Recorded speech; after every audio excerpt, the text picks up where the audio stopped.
direction la Syrie. Les images sont impressionnantes. Israël a mené hier des frappes intensives sur le centre de la capitale syrienne, Damas, ciblant notamment le quartier général de l'état-major du régime, le ministère de la Défense également, et les abords du palais présidentiel. La salve de frappe a été filmée en direct par les caméras de télévision. Regardez. وزير الدفاع الاحتلال الإسرائيلي إسرائيل كاتس إن الجيش سيواصل مهاجمة قوات.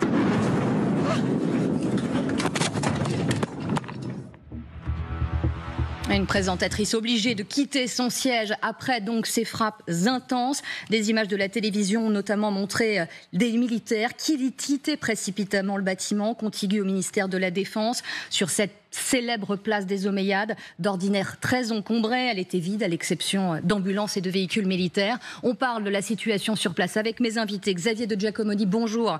Éditorialiste international LCI. Grégory Phillips, rebonjour à vous, rédacteur en chef international LCI.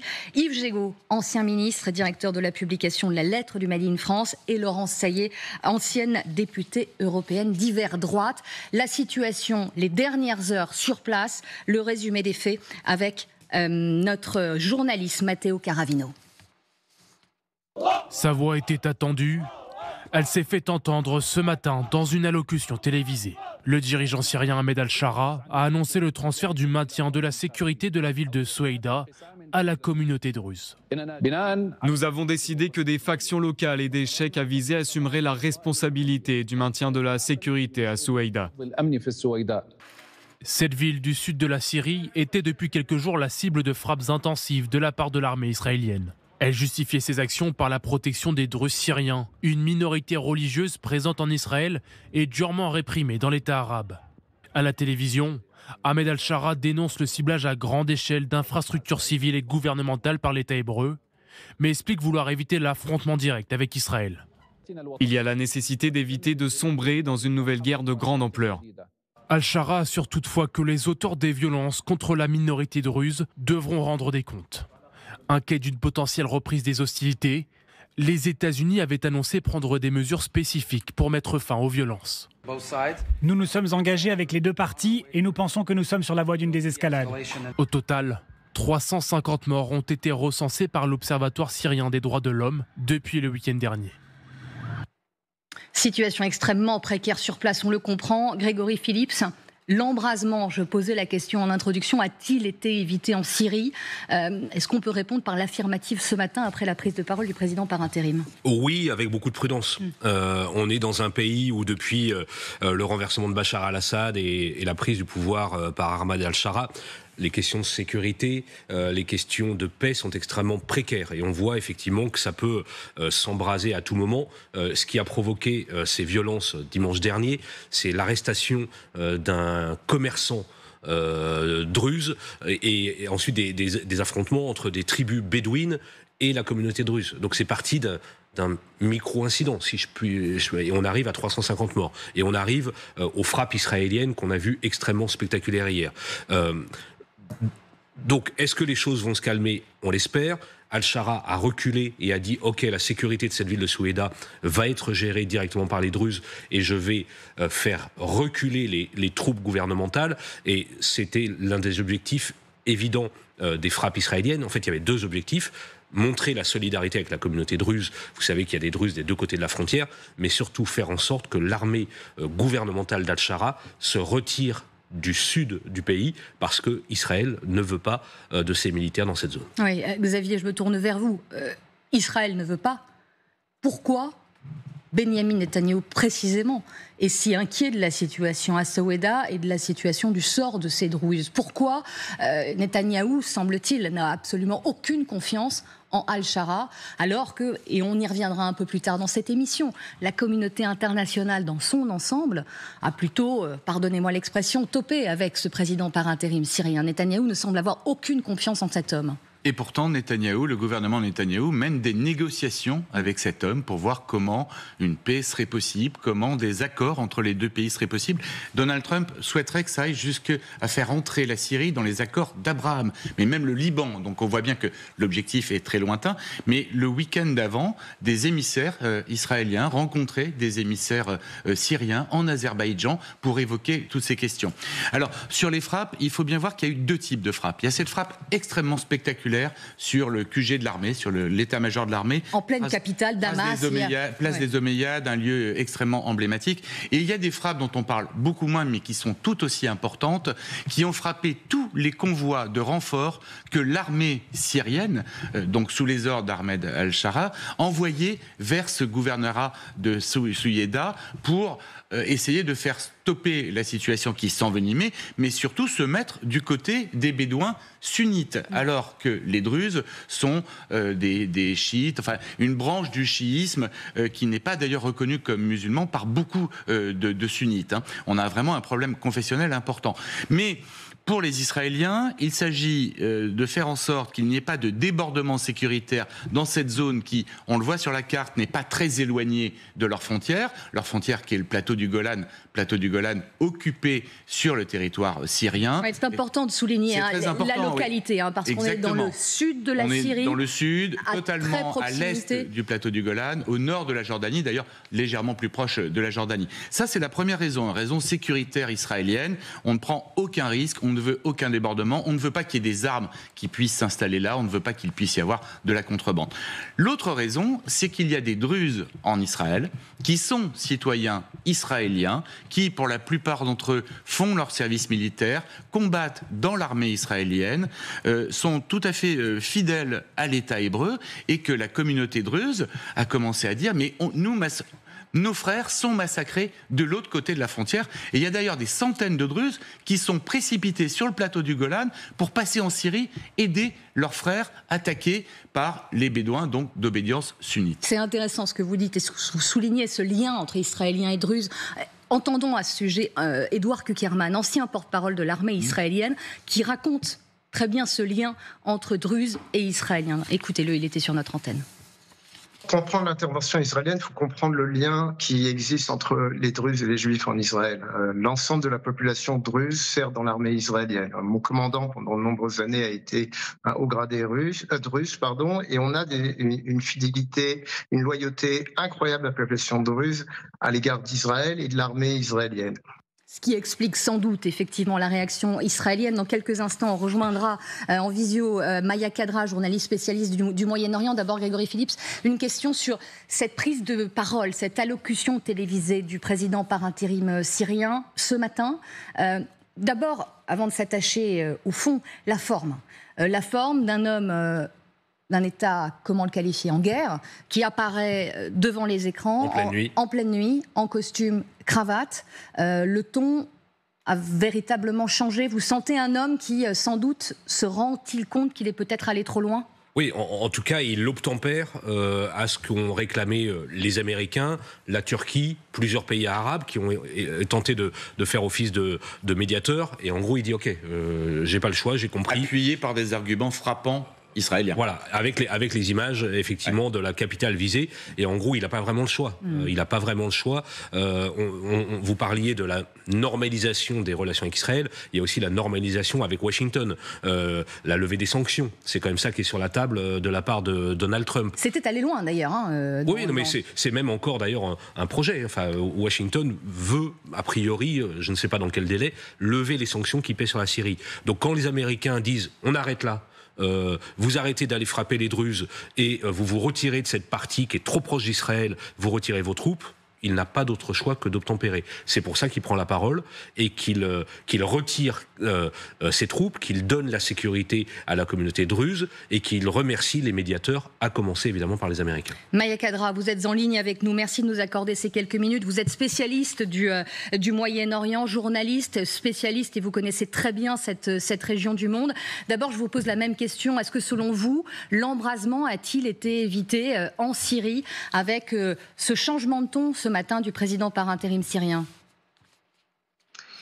Bon, L'embrasement en Syrie a pu très difficilement être évité parce que les tensions n'ont pas été calmées après la chute du régime.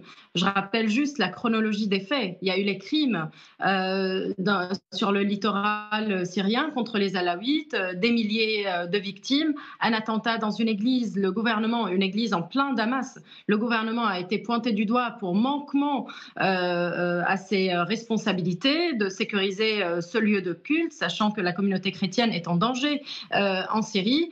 Les Druzes, ce n'est pas la première fois qu'ils sont visés par des massacres. Je rappelle les événements de Jaramana dans la banlieue de Damas. Et aujourd'hui, Souaïda reste un bastion qui, pour l'autorité d'Ahmed el-Shara et le gouvernement actuel, forme un bastion qui est hors la loi et qui ne répond pas aux règles de la souveraineté syrienne, à savoir le désarmement de toutes les milices et également le respect de l'autorité centrale. Et donc c'était un peu l'alibi de ce gouvernement d'Ahmed el-Shara qui l'a poussé à envoyer ses forces armées au sud en direction de Souaïda, soi-disant pour désarmer les milices druzes et pour un peu tordre le bras à cette communauté et à ses grands chefs. Ce à quoi on a assisté, c'était des premières escarmouches entre les Bédouins et les Druzes. Je rappelle juste aussi, pour replacer les choses dans leur contexte, que c'était même une stratégie de Bachar el-Assad, du régime du Baas,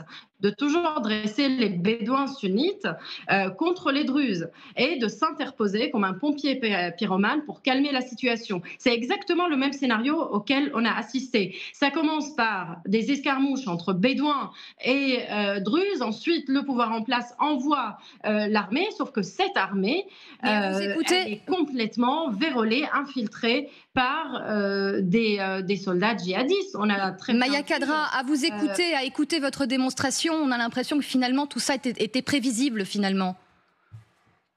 Oui, parce que le verre est dans le fruit. En Syrie, on a un peu précipité les choses, une levée de sanctions un peu fulgurante, très rapide. On a fait confiance à Ahmed el-Shara. Donald Trump l'a rencontré personnellement. Ceci a donné un élan à ce gouvernement et une certaine forme d'ombrelle internationale à ce leader ex-djihadiste. Ce qui est très bien. La levée des sanctions permettra au peuple syrien de respirer, permettra à l'économie de la Syrie, qui est un pays quand même qui est au carrefour du monde, de se redresser. Sauf qu'il y a deux hypothèses. Soit Ahmed el-Shara, il cache ses intentions et il s'agrippe au pouvoir au détriment des autres communautés, soit il n'est pas en mesure de maîtriser son armée, de maîtriser surtout les éléments les plus radicalisés. C'est effectivement le questionnement aujourd'hui qui doit dominer. Vous parliez de cette rencontre d'Ahmed el-Shara avec Donald Trump à Riyad, c'était il y a seulement quelques semaines. Vous dites et vous demandez, vous posez la question, est-ce que ça lui a donné quelques ombrelles? On parle aussi d'une rencontre, remontons dans le temps, pas si longtemps, il y a 2 mois, avec le président français. J'aimerais qu'on revoie ces images. C'était au palais présidentiel, à l'Élysée, le 7 mai dernier précisément. Ô combien cette visite avait été critiquée par certains opposants du président de la République. Et voilà ce que déclarait le président français Emmanuel Macron à l'occasion d'une conférence de presse. J'ai rappelé qu'il devait tout mettre en œuvre pour assurer la protection de tous les Syriens sans exception, quelle que soit leur origine, leur religion, leur confession, leur opinion. Yves Jégo, vous, l'ancien ministre, ces images font-elles mal quand on voit ce qui est en train de se dérouler dans le pays ? Je crois que c'est tout ce qui se déroule dans la zone, qui d'ailleurs au-delà du pays. On va d'événements de déstabilisation en événements de déstabilisation. Je crois que le nouveau régime syrien qui a été adoubé par la communauté internationale, on vient de le voir, n'est pas encore en place, n'a pas encore toutes les mains sur le pouvoir dans son pays, et qui a eu une reculade là significative du président syrien, puisqu'il accepte de retirer son armée, de céder le pouvoir pouvoir institutionnel sur cette partie. Tout ça n'est pas bon parce que, au-delà de l'analyse qui a été fort justement faite tout à l'heure, cette déstabilisation crée des phénomènes qui ont des conséquences pour notre pays. Des conséquences sociologiques, mais aussi des conséquences économiques. Il y a une partie du monde qui est en instabilité absolue et de cette partie du monde peut naître bien des choses négatives pour le reste de la planète. Donc il faut être très attentif. Je crois que d'où cet appel, notamment de l'Union européenne qui exhorte Israël à cesser ses frappes. Oui, alors, et l'Union européenne n'est pas la seule. Oui, chacun. Israël essaye aussi j'imagine, de défendre sa sécurité à ses frontières. On est dans une situation et pour avoir été sur place, tout ça se noue sur un territoire extrêmement petit. Je crois qu'il faut avoir conscience que la géographie est une géographie qui rend inextricable le problème. C'est grand comme 2 départements français, l'ensemble de. Effectivement, de on voit secteur. Cette carte juste au-dessus de nous, au moment où l'on parle. On voit la carte, mais on ne mesure pas forcément. C'est quelques centaines de kilomètres qui créent ce nœud. Je pense qu'il faut être attentif. Je ne suis pas sûr d'ailleurs que l'Union européenne puisse exhorter. Je pense qu'il faut être aux côtés des populations qui souffrent, sans doute apporter une aide humanitaire à toutes les populations qui souffrent et s'éviter peut-être de donner des leçons politiques sur un secteur qui est bien complexe à comprendre. Laurent Sayé, d'un mot ? Je pense qu'Israël agit avec principe de précaution, c'est-à-dire que compte tenu du profil d'Al-Shara, on ne peut pas dire que son passé puisse inspirer une grande confiance. Et c'est quelqu'un à qui il faut laisser aucune marge de manœuvre, me semble-t-il. On peut se poser la question de sa venue à l'Élysée. Après, c'est toujours la même chose. Est-ce qu'on ne voit pas les gens qui ne pensent pas comme nous, ou est-ce que on échange quand même ? C'est toujours très sensible, mais c'est vrai qu'il a un profil tellement marqué, si vous voulez, que ça peut heurter. Et ça peut interroger. C'est les questions d'ailleurs qui s'étaient posées. Ça peut interroger. Après, on ne peut pas non plus dire qu'à partir du moment où les gens ne sont pas dans nos positions, parce que ça s'appelle aussi la diplomatie, et on le voit bien que ça se fait aussi avec les États-Unis. Donc moi, je suis toujours, si vous voulez, très réservée sur ce genre de choses. Néanmoins, qu'Israël réagisse vite, à mon avis, c'est bien fondé, oui. Ouais, juste à vous deux, là on est remonté 2 mois en arrière, si on remonte en novembre 2024, quand Djoulani rentre dans Damas, fait tomber Bachar el-Assad, combien ont été les questions autour de cet homme ? Qui était-il vraiment ? On le décrivait comme nouveau libéral, mais on pointait du doigt aussi ses liens avec d'anciens djihadistes. Et on ne le sait toujours pas. Et on le sait. Il va falloir attendre de nombreux mois pour le savoir. Ouais. En revanche, ce qu'on sait, c'est que parmi les forces armées, milices, on est entre l'armée gouvernementale syrienne, ça ne veut pas dire grand-chose. C'est une constitution de milices sous un commandement. Il y a des éléments qui appartenaient autrefois, ou peut-être encore aujourd'hui, à l'État islamique. Donc ça, c'est un point extrêmement important. Pour Benyamin Netanyahou, il y a aussi un problème électoral. Il vient de perdre un des partis de sa coalition, le parti Chasse, et le vote des Druzes en Israël est un vote important. Crucial. Et le Premier ministre se prépare toujours à une éventuelle élection qu'il compte bien gagner, malgré tout ce qui s'est passé depuis le 7 octobre. 2 points importants sur la levée des sanctions américaines. En fait, elles ont été levées au début de l'été. Il en reste une partie, celle qui concerne l'ancien régime de Bachar al-Assad. Et concernant la crainte du chaos syrien avec ce Al-Shara au pouvoir, il faut quand même préciser que le terrorisme est encore présent dans ce pays, que c'est pour ça qu'on compte sur Al-Shara. C'est aussi parce que vous avez des groupes terroristes qui contrôlent encore certaines poches du pays et que malheureusement, on ne peut pas compter sur vraiment quelqu'un d'autre. C'est ça aussi la réelle politique. Pour combattre les djihadistes qui se trouvent encore en Syrie. Ouais. Donc on doute du personnage, mais on est obligé de faire avec. C'est aussi un peu... il y a 70% de sunnites dans le pays, donc de toute façon, le pouvoir, grosso modo, ne peut revenir qu'à un sunnite.